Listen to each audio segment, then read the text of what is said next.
선지자별론문고 33번째 시간입니다. 그럼 미가서 6장을 통하여 만일의 여호와께서 요구하시는 뜻에 대해서 변론과 쟁론에 대해서 변론해 보도록 하겠습니다. 본장 5장과 같이 베들레헴에서 탄생하신 신성과 인성을 가지신 주님께서 세상을 심판하여 세계통일의 대해 통치자가 되시는 데는 심판기에 택한 종에 대하여 하나님께서 특별히 요구하시는 일은 심판의 다른 뜻의 진리를 쟁변하여 백성을 깨우치라는 것입니다.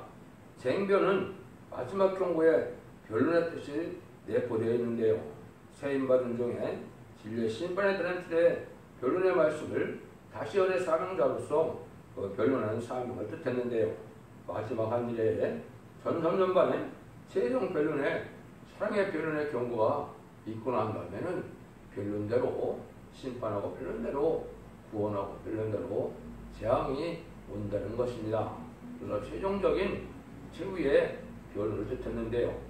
하나님께서 직접 하신다는 말씀대로 하나님께서 들어쓰는 개인적인 종의 사명으로 세계인 사명자가 하나님의 진리에 대한 진리의 말씀을 온천에 다 전하고 난 다음에는 더 이상 용서 없는 심판이 있다는 것을 말씀하는데요. 1절 2절입니다. 너는 여호와의 말씀을 들을지어다. 내게 이르시기를 너는 일어나서 산 앞에서 쟁변하여 작은 산으로 내 목소리를 듣게 하라 하셨나니 너희 산들과 땅에 견고한 지대들아 너희는 여호와의 쟁변을 들으라. 여호와께서 자기 백성과 쟁변하시며 이스라엘과 변론하실 것이라. 하나님의 말씀을 들으려는 것이죠. 모든 지구상의 모든 인간들은 마지막에는 하나님의 변론의 말씀을 다 들어야 된다. 여기 듣는 데서 듣고 순종해야만 이제 죽지 않고 새시다가고 듣고 순종치 않으면 이제 멸망할 수밖에 없는 마지막 때라는 걸 말씀하시는 것이죠. 이것이 마지막 하늘에 전 3년 만에 역사할 세계 사명자의 변론의 말씀이 최종 변론이라는 것이죠. 여기도 보면 여호와께서 자기 백성과 쟁변하시고 이스라엘과 변론하신다 이렇게 말씀하셨죠. 이것이 최종적인 다시안의 사명자가 이언서 계시의 변론을 하나님의 뜻대로 변론하게 해서 변론대로 심판하게 될 것을 말씀하셨습니다. 이것이 이제 여러 군데 나오죠. 계속 1장 3절에서는 예언의 말씀을 읽는 자와 듣는 자들과 지키는 자들이 복이 있다고 했죠. 그게 무슨 복일까요? 그것은 이사야 1장 18절에 20절에 보면 변론에서 이제 원죄와 자범죄를 다 해결받는 역사가 온다. 순종치 않으면 이제 칼에 삼켜서 심판대 죽지만은 순종하면 아름다운 선을 먹는다고 그랬죠. 이것이 에덴의 축복을 받게 된다는 것을 뜻한 것이거든요. 그러면 이사야 3장 13절에서는 뭐라고 그럽니까? 여호와께서 변론하러 일어나시며 백성들을 심판하러 서시도다 그랬죠. 이것이 이제 하나님께서 마지막 변론하여 위해서 일어서시는데 변론하고는 심판하러 서신다고 그랬죠. 이 일을 하고 난 다음에 심판을 한다 이 말이죠. 이런 것들이 이제 말에 이제 나와 있지만은 이거를 지휘판같은 갈까라 계속 10장 1절은 이렇게 말했죠. 또 스가랴 1장 6절은 목줄을 친다 이렇게 얘기했고 또 스가랴 2장 1절에서 3절 4절에서는 이제는 뭡니까 성령줄을 이제 친다 그랬죠. 그래서 장과 관과 고를 본다 그랬죠. 스가랴 4장 10절에 보면 다른 줄을 진정이 나타날 것을 얘기했고 아모스 7장 7절 8절에서는 주님께서 사람들을 베푸시고는 다시 용서치 않는 심판이 온다는 것을 명백히 말씀하셨죠. 이것이 최종 변론의 말씀으로 심판의 기준이 되는 이러한 성령과 심판하시는 말씀으로 최종 변론 후에 세상을 심판하는 라는 뜻이 여기에 내포되어 있는 겁니다. 그걸 이제 뒤로 10장 10절에서는 다시 예언하리라 그랬죠. 이것이 이제 모든 예언서를 이 시대에 맞게 예언서 자체가 인간 종말을 목표로 하고 인간 종말에 있어야 될 일들을 말씀하셨기 때문에 예언서 말씀 이 시대에 맞게 다시 예언하는 그리고 사명자가 있을 것을 말씀하는 겁니다. 그런 일들을 이제 온 세상에 알리고 난 다음에 심판하는 것을 말씀하셨는데요. 3절에서 5절입니다. 이르시기를 내 백성아 내가 무엇을 네게 보여 행하였느냐 무엇을 너를 기득게 하였느냐 너는 내게 증거하라 내가 너를 애굽 땅에서 인도하여 다녀 종로 다른 집에서 속량하였고 모세와 아론과 미리암을 보내어 네 앞에서 행하게 하였느니라. 내 백성아 너는 모압 땅 왕 발락의 피한 것과 보리 아들 발람이 그에게 대답한 것을 추억하여 시딤에서부터 길갈까지의 일을 추억하라. 그러면 나 여호와의 의롭게 하는 것을 알리라 하셨느니라. 하나님께서는 이렇게 모세를 통해서 역사했을 때를 얘기를 하는데요. 아무리 하는 중이라도 모세 때 발람의 잘못된 길을 가게 되면 발람도 망하고 이스라엘도 크게 피해를 당한 것이 있다는 것이죠. 그래서 이러한 조금이라도 불의한 일을 용납하면 되지 않는다 이거죠. 불의한 사 때문에 하나님의 사랑한다, 하나님의 백성을 저주한다라고 기도한다는 것은 있을 수 없는 일이죠. 그것은 망할 길이다. 지금도 이렇게 타협된 신앙은 하나님의 대적인 공산당이나 또 유물론 공산주의 사상을 가진 자들을 이들을 도와주거나 그들의 요구를 들든다면 이거는 하나님 앞에 범죄하는 사실이 되겠죠. 이 시대도 신앙의 영신과 절개를 피고 특별히 이 시대는 하나님께 함께하는 시온의 무리가 누구인지를 알아야 되거든요. 이것이 시적인 사명자고 그것이 촛대기의 사명자인데 이 시대의 마지막 결론에 바람길을 전하는 종을 대적하는 자들은 여기서 말한 것처럼 망할 수밖에 없다는 거죠. 하나님께서는 진리의 신이라 진리대로만 역사하기 때문에 예언의 말씀대로 심판하고 예언의 말씀대로 구원을 베푸는 것이 하나님의 뜻이다. 이렇게 볼 수가 있습니다. 그래서 불의한 사를 따라가는 것은 바로 이 발람인데 돈과 명예에 끌려서 불의와 동참하면 같이 망한다는 사실을 우리가 알 수 있는 것이다. 이렇게 볼 수 있죠. 그래서 이 시대에 또 그때 당시에 모세 아론과 미디암을 보냈다고 그랬죠. 하나님께서 남정과 여종을 들쓰고 또 한 시대에 한 가정을 들어서 하나님의 사명자 가정을 삼는 것을 우리가 보여줬는데 그것도 인간 생활의 역사와 관련이 있는 것입니다. 그래서 하나님께서는 특별히 이제 시대적인 사명자가 있는데 시대적인 사명자는 그 시대에 이제 필요한 하나님의 뜻을 이루기 위한 사명자를 얘기하는데 일반 사명자와는 틀리죠. 양심 시대에 노예 가정이 이렇게 쓰임을 받았고요. 율법 시대에는 이제는 모세의 가정이 쓰임을 받았죠. 또 언약신앙자는 아브라함의 가정이 쓰임을 받은 것이죠. 아브라함이 그걸 우리가 볼 수 있죠. 인간 동간에는 두 증인되는 가정이다. 이렇게 볼 수 있는데 세계인 사명자를 뜻한 것이거든요. 은혜 시대는 베드로와 바울이 하나님 크게 쓰임 받은 것이고 이제 제림이 뜨거울 때는 사도 요한의 사명의 기대자들이 쓰임 받은 것을 얘기한 것이죠. 그래서 사도 요한이 계시록을 쓰고 순별당한 것은 계시록 시대가 다시 올 때 계시록에 전하는 사도 요한의 사명의 기대자들이 나와서 그것이 임마진 13사 처명이 되고 계시록을 생에 전하는 이런 일을 하게 될 것을 말씀하는 겁니다. 그래서 하나님 때같이 하는 경우는 이럴 때 하나님이 그 시대에 가정을 들어쓰고 그 시대에 사명을 들어쓰는 것은 하나님의 주권적인 사랑이고 하나님의 오략적인 방법이다. 이렇게도 볼 수 있습니다. 6절에서 8절입니다. 내가 무엇을 가지고 여호와 앞에 나아가며 높으신 하나님께 경배할까? 내가 번제물 1년 된 송아지를 가지고 그 앞에 나아갈까? 여호와께서 천천의 수양이나 암만의 강수 같은 기름을 기뻐하실까? 내 허물을 위하여 내 마다들을 내 영혼의 죄를 인하여 내 몸에 열매를 드릴까?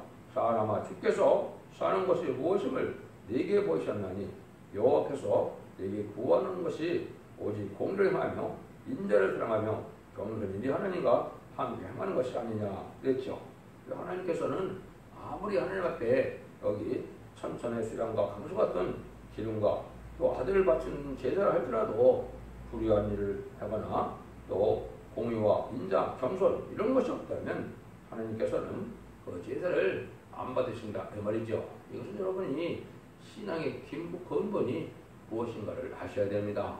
신앙은 하나님의 말씀을 순종하는 것이고 세상 살아갈 동안에 긍휼과 자비로 공의를 행하고 긍휼과 자비 속에 살아가면서 하나님과 동행하는 삶을 사는 것이 이게 신앙생활이지 형식적인 예배나 드리고 제사를 통해서 많은 물건만 헌금과 한달해서 하나님 기쁘게 하는 제사의 생활이 아니다 이 말입니다.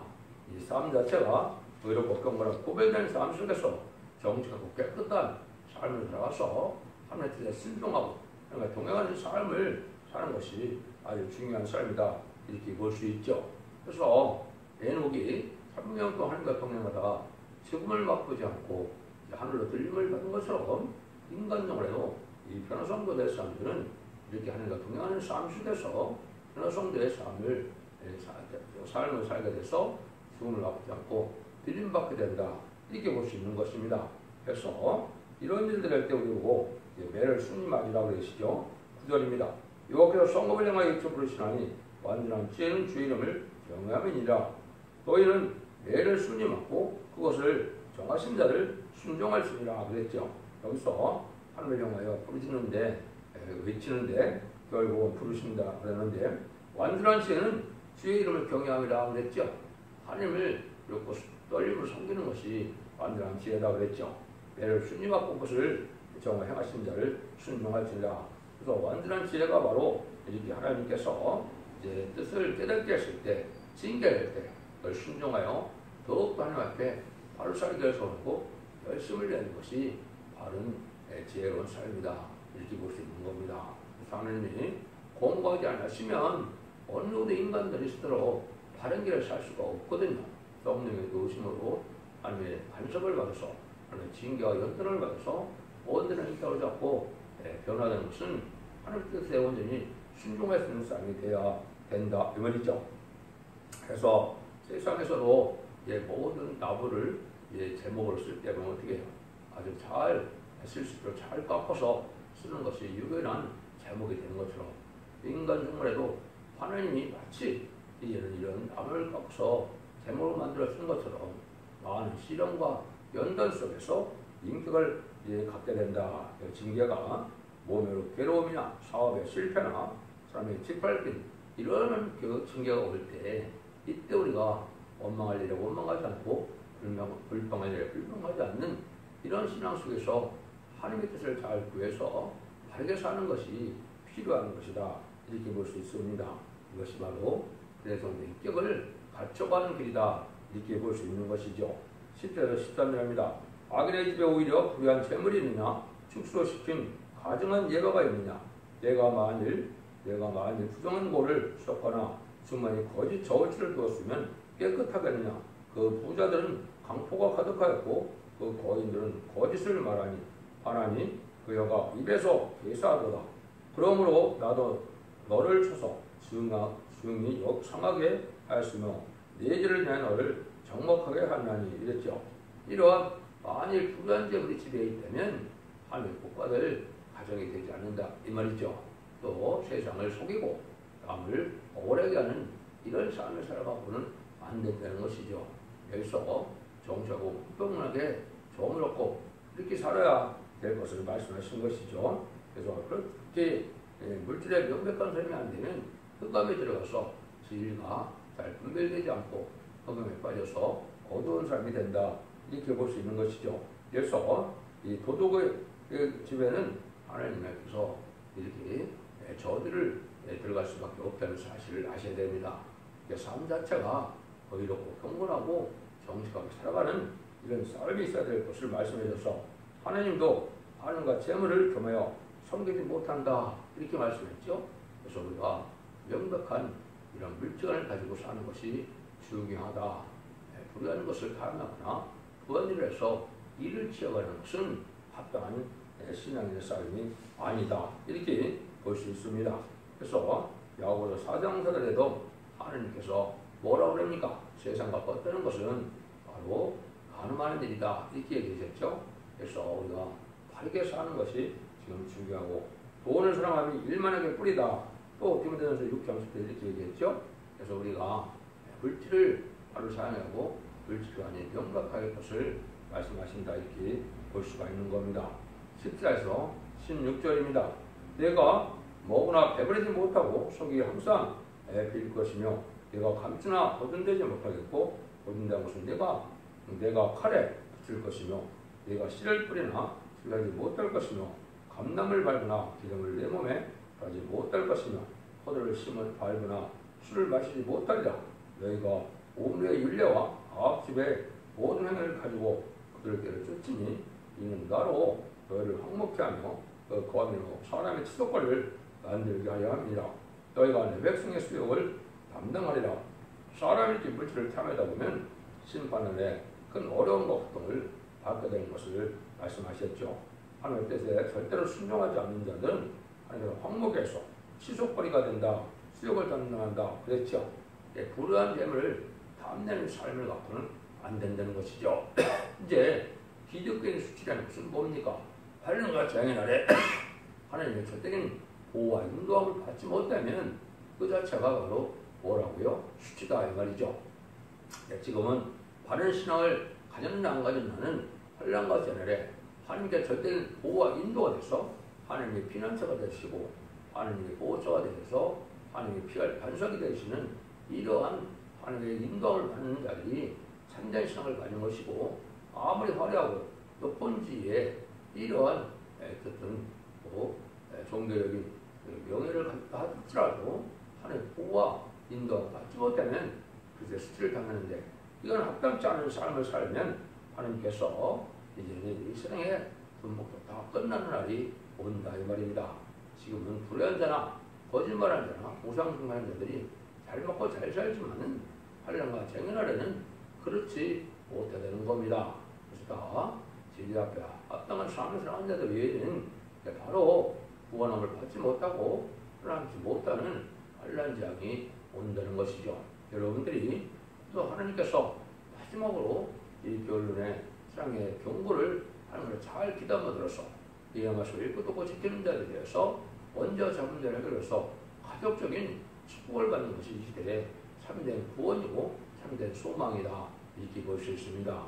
인간 종말이라는 것이 영원군으로 끝을 맺는 것이 아니고 이제 하나님의 집 옆에 순종함으로 이런 말씀을 지킴으로 가족적인 축복이나 순종치 않으므로 가족적인 멸망이나 이것을 앞에 둔 데가 바로 심판된데, 그런 날이 이제 임박하다. 마지막 한일 역사만 남았던 때 전선만 들어갈 날이 심히 임박한 때 우리가 살고 있는데, 이 진리의 말씀을 잘 부르되 순종하는 것이 올바로 사는 길이다 이렇게 볼 수가 있습니다. 하나님께서는 종으로 택한 다음에는 절대적으로 말씀의 중심에서만이 움직여야 되는 걸 갖췄는데요. 진리의 심판의 단추를 결론에 다시 이런 경고에 사용을 받은 종을 통하여 진리 말씀을 전하고는 그를 심판하기 때문에 참된 종을 대적하고 또 불의에 타협되는 것은 멸망의 길이라는 것을 엄중히 경고하는 말씀이다 이렇게 볼 수 있죠. 이때 하나님의 변론이라고 말씀하시는 또 정죄라고 말씀하시고 이것이 심판의 단추라는 말씀인데, 이 시대의 마지막 상의 변론의 경고가 무엇인지를 기다려서 예언의 말씀을 읽고 듣고 지금으로 모든 예언서의 기록을 이 시대에 알려주는 언절 변론의 첫대계의 역사의 순종으로 이제 하나님의 보호와 인도하면서 아주 만대 축복을 복된 종들과 성도님들이 다 되시기를 예수님으로 간절히 축원드립니다. 아멘.